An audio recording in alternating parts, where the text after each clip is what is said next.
Middle east में Iran, Israel और America के बीच जंग जारी है। मिसाइलें चल रही हैं, हवाई हमले हो रहे हैं और इस बीच दुनिया के सबसे अहम तेल मार्गों में से एक यानी कि स्ट्रेट ऑफ हॉर्मुज लगभग खाली हो चुका है। जहां आमतौर पर तेल टैंकरों की कतार लगी रहती थी, वहां अब जहाज खड़े हैं इंतजार में। शिप ट्रैकर मरीन ट्रैफिक के मुताबिक हॉर्मुज से गुजरने वाले टैंकर ट्रैफिक में करीब 90% की गिरावट आई है। भारत करीब 90% तेल आयात करता है और भारी मात्रा में तेल इसी रास्ते से आता है। ऐसे में इस रास्ते का बंद होना भारत के लिए एक बड़ी टेंशन है। 2 दिन पहले ही कई रिपोर्ट्स में सरकारी सूत्रों के हवाले से दावा किया गया था कि भारत के पास इस समय सिर्फ 25 दिन का तेल बचा है। अगर ये जंग लंबी खींचती है तो भारत के सामने एक बड़ा तेल संकट खड़ा हो सकता है। लेकिन वो कहते हैं ना कि दोस्ती की असली पहचान संकट के समय में ही होती है। और रिपोर्ट्स की माने तो एक बार फिर रूस भारत के प्रति अपनी साझेदारी निभा रहा है। तो क्या है पूरा मामला, चलिए आपको बताते हैं इस रिपोर्ट में। नमस्कार, मैं हूं चिराग ठाकुर और आप देख रहे हैं अभिस्तक। सबसे पहले भारत की करंट सिचुएशन समझते हैं। सरकार का कहना है कि भारत के पास 25 दिन का क्रूड ऑयल रिजर्व है और 25 दिन का पेट्रोल, डीजल और अन्य प्रोडक्ट्स का स्टॉक है। यानी कि अगर सप्लाई पूरी तरह से रुक भी जाए तो करीब 1.5 महीने तक तत्काल संकट नहीं होगा।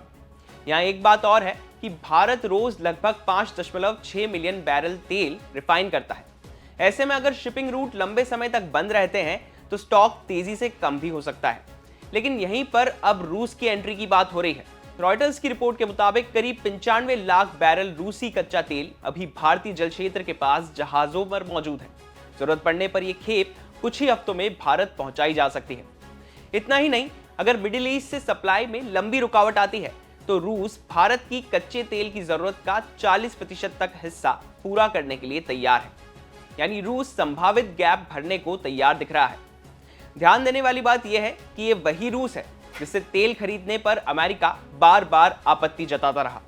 यह वही रूस है जिसके खिलाफ पश्चिमी देशों ने प्रतिबंध लगाए और यह वही रूस है जिसके बारे में अमेरिकी राष्ट्रपति डोनाल्ड ट्रंप ने दावा किया था कि भारत उससे तेल खरीद कम करेगा। हालांकि भारत ने आधिकारिक तौर पर ऐसा कोई वादा स्वीकार नहीं किया, लेकिन साफ तौर पर खंडन भी नहीं किया था। और अब वही रूस संकट के समय सबसे पहले हाथ बढ़ाने को तैयार है। रिपोर्ट का कहना है कि आपूर्ति में रुकावट बढ़ने के बीच भारतीय रिफाइनर्स के लिए ये एक बड़ी राहत है। ब्लूमबर्ग की एक रिपोर्ट के मुताबिक 2 रूसी टैंकर ओडियून और मटारी जो पहले ईस्ट एशिया की ओर जा रहे थे, अब भारत की ओर मुड़ चुके हैं।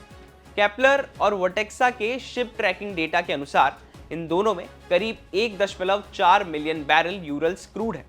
ओडियून लगभग 7.3 लाख बैरल लेकर ओडिशा के पैराडीप पोर्ट पहुंच चुका है। वहीं मटारी 7 लाख बैरल से ज्यादा लेकर गुजरात के वाडिनार पोर्ट पहुंचने वाला है। एक और टैंकर इंद्री जो पहले सिंगापुर की ओर जाने का संकेत दे रहा था, अब अरब सागर से भारत की ओर मुड़ चुका है। मतलब ये सिर्फ ऑफर नहीं है, अब वास्तविक डायवर्जन भी शुरू हो चुका है। एक और अहम बात, इन तीनों जहाजों यानी कि ओडियून, मटारी और इंद्री पर पिछले साल ईयू और यूके द्वारा प्रतिबंध लगाए गए थे। यानी कि रूस ना सिर्फ तेल दे रहा है बल्कि ऐसे जहाजों से दे रहा है जो पश्चिमी प्रतिबंधों के दायरे में है। अब ये जान लेना भी जरूरी है कि इससे पहले क्या रूस से आयात तेल में हमने कमी की थी, और अगर की थी तो वो कितनी थी। तो बता दें कि इस साल की शुरुआत में रूस से भारत का आयात घटकर करीब 1.1 मिलियन बैरल प्रतिदिन रह गया था, जो नवंबर 2022 के बाद का सबसे निचला स्तर था। उस समय भारत अमेरिका के साथ व्यापार संतुलन साधने की कोशिश कर रहा था। रूस की हिस्सेदारी घटकर लगभग 21% रह गई थी, लेकिन फरवरी में यह फिर बढ़कर करीब 30% तक पहुंच गई है। अब मौजूदा हालात में रूस फिर से बड़ा सप्लायर बन सकता है। लेकिन इस सब के बावजूद भारत के सामने एक और बड़ा रिस्क है। दरअसल भारत के पास करीब 25 दिन का स्टॉक है। अगर संकट 10 से 15 दिन से ज्यादा चलता है तो सरकार वैकल्पिक सप्लाई प्लान सक्रिय कर सकती है। लेकिन असली जोखिम है डिस्काउंट खत्म होना। अगर सप्लाई टाइट हुई तो रूसी तेल भी सस्ता नहीं रहेगा। एक ट्रेडर के शब्दों में कहें तो ये सेलर्स मार्केट बन सकता है। मतलब भारत को तेल मिलेगा लेकिन शायद पहले जितना सस्ता नहीं, और मामला सिर्फ कच्चे तेल का ही नहीं है।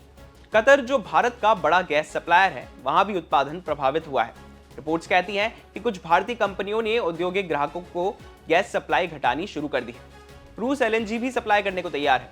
हालांकि इसके बावजूद स्ट्रेट ऑफ हॉर्मुज का खुलना बहुत अहम है, क्योंकि मिडिल ईस्ट के बड़े तेल उत्पादक देश जैसे कि सऊदी, यूएई, कुवैत इसी रास्ते से तेल निर्यात करते हैं। अगर ये मार्ग अस्थिर होता है तो सिर्फ भारत ही नहीं पूरी दुनिया की ऊर्जा आपूर्ति प्रभावित होती है और इसका सीधा असर पड़ेगा इकोनॉमी पर।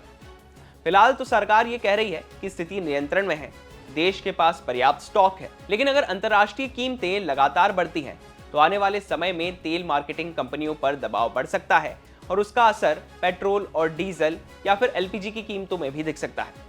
अब आगे बड़ा सवाल यह है कि अगर रूस भारत की 40% जरूरतें पूरी करता है तो क्या भारत की ऊर्जा निर्भरता फिर से रूस की ओर झुक जाएगी और क्या इससे भारत और अमेरिका के समीकरण फिर से प्रभावित होंगे?